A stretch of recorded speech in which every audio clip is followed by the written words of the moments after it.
परमेश्वर के नियम में परमेश्वर का वचन है। परमेश्वर का वचन हमारे लिए एक नियम है। हालेलुया।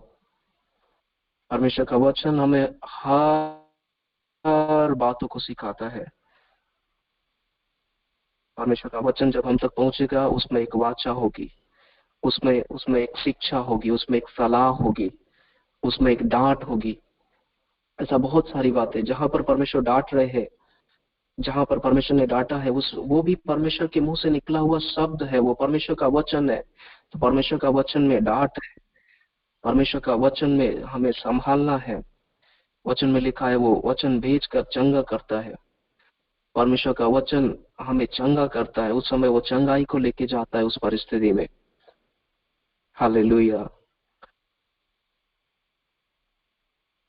44 उसका 23 पद में देखते हैं। 44 उसका 23 पद में, तो यहाँ पर और भी कुछ बातें हम लोग देखते हैं। 44 उसका 23 पद, यहाँ पर लिखा हुआ है, क्योंकि तुम धूप जलाकर यहोवा के विरुद्ध पाप करते और उसकी नहीं सुनते थे, और उसकी व्यवस्था, अभी ध्यान से देखिएगा, व्यवस्था और विधियों और चेतावनियों के अनुसार नहीं चले, इस कारण यह विपत्ति तुम पर आ पड़ी है जैसे कि आज है। तो यहाँ पर जो व्यवस्था देख रहे हैं वो परमेश्वर का वचन को दिखाता है, विधियां परमेश्वर का वचन को दिखाता है, चेतावनियां व्यवस्था है, हमें उससे बाहर नहीं जाना चाहिए। परमेश्वर का वचन हमारे लिए एक विधि है, एक तौर तरीका है, हमें उससे बाहर नहीं जाना चाहिए। परमेश्वर का वचन हमारे लिए एक चेतावनी है। परमेश्वर ने जो बोल दिया वो बोल दिया, उसने कहा मैंने जो बोल दिया सो बोल दिया। चेतावनी एक चेतावनी है हमारे लिए। परमेश्वर ने अपने वचन में जो कुछ भी हमें बोला है, हमारे लिए बोला है, जो कुछ भी परमेश्वर का वचन है वो हमारे लिए एक चेतावनी है, हमें उसे चेतावनी के तौर पर लेना है। व्यवस्था, विधियां, चेतावनी, ये परमेश्वर का वचन को ही दिखाते हैं।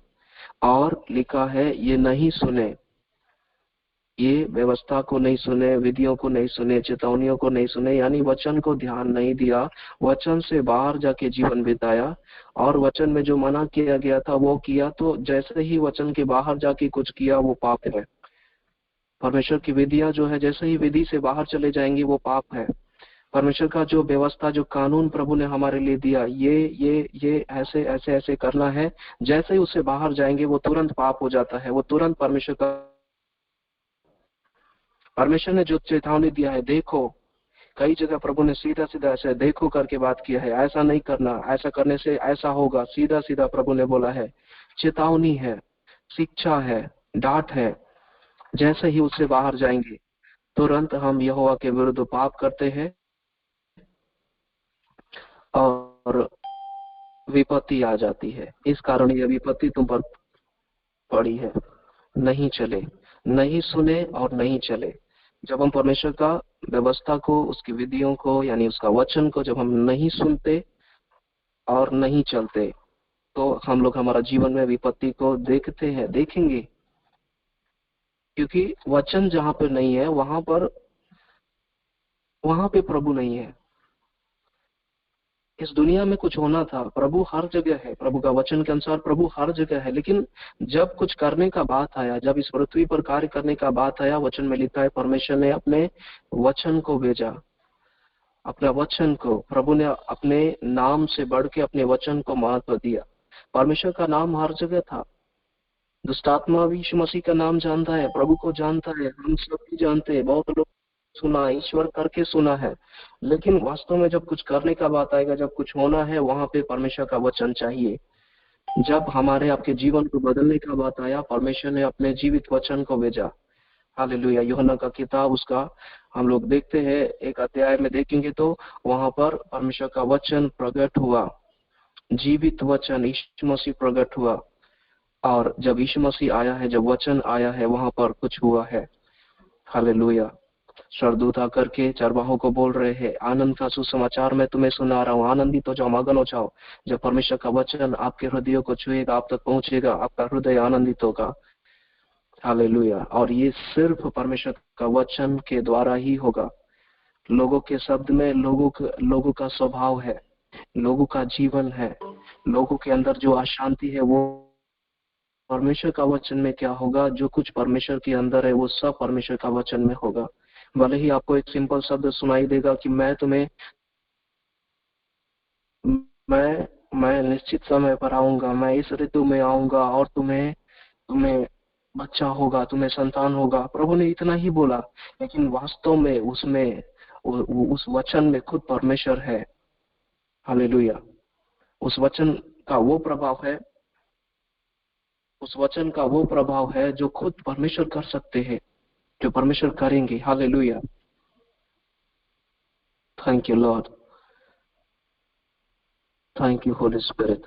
प्रभु का इस तरह से वचन को हम लोग देखना है, जहाँ पे वाचा, बातें, वाणी या प्रभु कह रहा है, आप अंडरलाइन करिए, लिखिए, एक अलग से कॉपी बना सकते हैं, नोट करिए।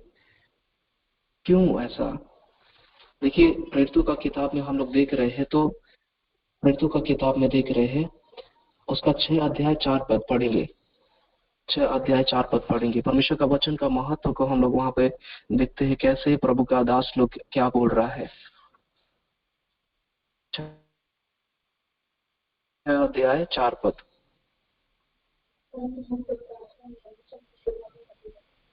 यहाँ पे लिखा है, परंतु हम तो रहेंगे।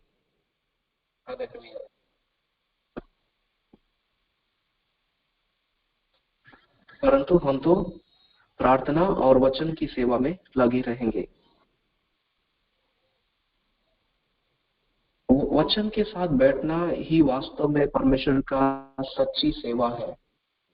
वो एक वास्तविक बात है। जब हम वचन के साथ बैठेंगे, आप भले ही उस समय सोचे मैं बहुत देर से वचन के साथ बैठा हूँ, मैं कुछ दुआ नहीं किया, लेकिन वास्तव में जब हम वचन के साथ बैठेंगे तो प्रभु का आत्मा अपने वचन से ही हमसे बात करेंगे, हमें उस समय चंगा करेंगे, हम हमारे हृदय में आनंद को भरेंगे। और वचन जैसे ही अंदर जाता रहेगा तो परमेश्वर का आत्मा अपने आप ही हमें खुल जाएंगे, रिलीज हो जाएंगे, आजाद हो जाएंगे। हमारा मन परमेश्वर के वचन के द्वारा नया होता जाएगा, हम आशीषित और आजाद होते जाएंगे और अभिषेक हमारे अंदर बढ़ेगा। ये वचन के साथ आप बैठिए, कुछ बिना सोचे प्रभु का वचन लीजिए, बैठिए, पढ़िए, देर तक उसको देखिए, समझिए, सोचिए, विचार करिए, बाकी कुछ ना करिए। इतना ही करने से, प्रभु का वचन के साथ बैठने से अचानक आपको लगेगा मुझे किसी बात के लिए दुआ करना है। प्रभु का वचन आपके सामने आएंगे, प्रभु उसी उसी शब्द को, उसी वचनों को लेकर आपको दुआ के लिए भी प्रेरित करेगा और दुआ करवाएगा। इसीलिए पतरस बोल रहे हैं, फिर से पढ़ेंगे, उस वचन को पढ़ेंगे।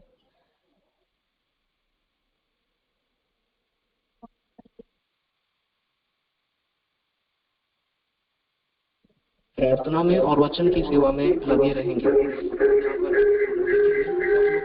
वचन को प्रार्थना और वचन।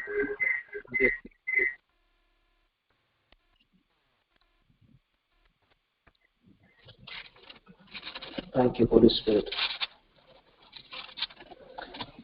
यहाँ पे क्या हुआ है, 7 सेवकों को चुना जाना है, क्योंकि सेवकाई बढ़ रहा है, इसलिए 7 सेवकों को चुना जाना है। और तो बहुत सारी बातें बीच में आने लगा है। कुछ लोग कुड़कुड़ाने लगे कि हमारी विधवाओं की सुधि नहीं ली जाती है, जो औरतें हैं, जो विधवा लोग हैं, उन लोग का कोई सेवा करने के लिए, उनका देखभाल करने के लिए नहीं है। तब उन 12 ने चेलों की मंडली को अपने पास बुलाकर कहा, यह ठीक नहीं, यह ठीक नहीं, हम परमेश्वर का वचन छोड़कर खिलाने पिलाने की सेवा में रहें। हालेलुया। परमेश्वर का वचन का जो सेवा है वो सबसे उत्तम सेवा है। और ये 12 चेले जो है, प्रेरित लोग जो है, इन्होंने और चेलों को बुला के उनसे साफ साफ ये कहा, ये ठीक नहीं है कि हम वचन के साथ बैठना छोड़कर, वचन और प्रार्थना की सेवा को छोड़कर हम लोग खिलाने पिलाने की सेवा करें। ये सेवा भी ठीक है, इसे किसी और को सौंपो। उसका 4 पद में लिखा है, परंतु हम तो प्रार्थना और वचन की सेवा में ही लगे रहेंगे। हालेलुया। तो वचन के साथ बैठना, वचन के साथ हमारा समय देना, कितना भी समय दे सकते हैं। विजय भैया ने पिछले दिनों बताया, पढ़ाया है, रात भर आप वचन पढ़ सकते हैं, दिन भर पढ़िए, कई दिन पढ़िए, जितना समय देना है आप दे सकते हैं। बैठिए वचन के साथ, और जैसे ही वचन के साथ बैठेंगे वचन हमें भरेगा, हमारा प्रार्थना जीवन बदलेगा। यदि प्रार्थना नहीं कर पाते हैं तो कुछ नहीं करना है, वचन के साथ बैठिए, ज्यादा वचन पढ़ना शुरू करिए, अपने आप प्रार्थना का आत्मा आप में फूट पड़ेगा। क्षमा नहीं कर पाते हैं, वचन के साथ बैठिए, क्षमा अच्छे से कर पाएंगे।